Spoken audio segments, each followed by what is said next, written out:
ఎడారిలో జలధారలు. రచన doctor K Job Sudarshan. ఇదిగో సొలొమోను కంటే గొప్పవాడిక్కడ ఉన్నాడు. లూకా 11:31. సొలొమోన్ అనే పేరుకు శాంతి అని అర్థం. తన కుమారుడు నెమ్మదిని అనుభవిస్తాడని దేవుడు దావీదుకు వాగ్దానం చేశాడు. దినవృత్తాంతములు 1 గ్రంథము 22:9. క్రీస్తే మన శాంతి. ఆయన 1000 ఏండ్లు శాంతి పాలన జరిగిస్తాడు. యెషయా 2:4, 9, 6, 7. దానియేలు 2:44, లూకా 1:33, ఎఫెసీ 2:14, ప్రకటన 20:4. షేబా దేశపు రాణి సొలొమోను ఖ్యాతిని గూర్చి విని ఆయనను చూడ్డానికి సుదూర ప్రయాణం చేసి వచ్చింది. ఆమె ఎన్నో ప్రశ్నలు వేయగా సొలొమోను వాటన్నిటికీ జవాబు చెప్పాడు. కృతజ్ఞత సూచకంగా ఆమె రాజుకు ఎన్నో విలువైన కానుకలు ఇచ్చింది. రాజులు 1 గ్రంథము 10:1-10 వరకు. మనం కూడా క్రీస్తుకు చాలా దూరంలో ఉన్నాము. అయితే ఆయనను గూర్చి విని ఆయన దగ్గరికి వచ్చాము. ఎఫెసీ 2:13-17. మనకు ఎన్నో ప్రశ్నలు ఉండవచ్చు. ఆయన మన సమస్యలన్నిటికీ పరిపూర్ణ జవాబు. మనం కూడా కృతజ్ఞతను వ్యక్తం చేస్తూ మన కానుకలు తీసుకొని రావచ్చు. లూకా 21:3, కొరింథీ 2వ పత్రిక 9:15. అయితే సొలొమోను షేబారానికి ఎంతో విలువైన కానుకలు ఇచ్చారు. రాజులు 1 గ్రంథము 10:13. యేసు ప్రభు మనకు మరెంతో విలువైన కానుకలు ఇస్తాడు. యోహాను 7:2, ఎఫెసీ 4:8, 5:25. సొలొమోను జ్ఞానం వినడానికి షేబా దేశపు రాణి వచ్చింది.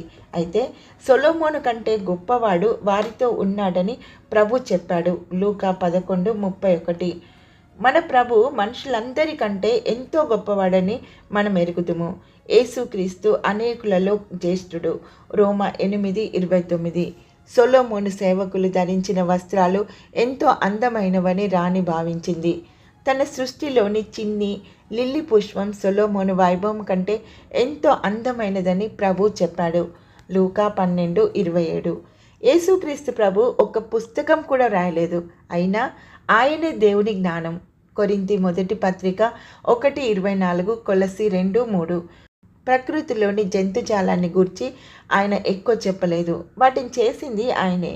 సొలొమోను కంటే ఎంతో అధిక జ్ఞానంతో ఆయన తీర్పు తీరుస్తాడు. యెషయా 11:1-3 వరకు. సొలొమోను వైభవం, సంపద ఎంతో గొప్పది. అతడు దంతంతో చేసిన సింహాసనంపై కూర్చున్నాడు. దినవృత్తాంతములు 2వ గ్రంథము 9, 13, 17, 20. లోకమంతా క్రీస్తుకు చెందినదే. ఆయన ధవల సింహాసనంపై కూర్చుంటాడు. యోహాను 13:3, 16-15, ప్రకటన 20:11. సొలొమోను యూఫ్రటీస్ నది మొదలు ఈజిప్టు సరిహద్దు వరకు దేశమంతటినీ పాలించాడు. రాజులు 1 గ్రంథము 4:21.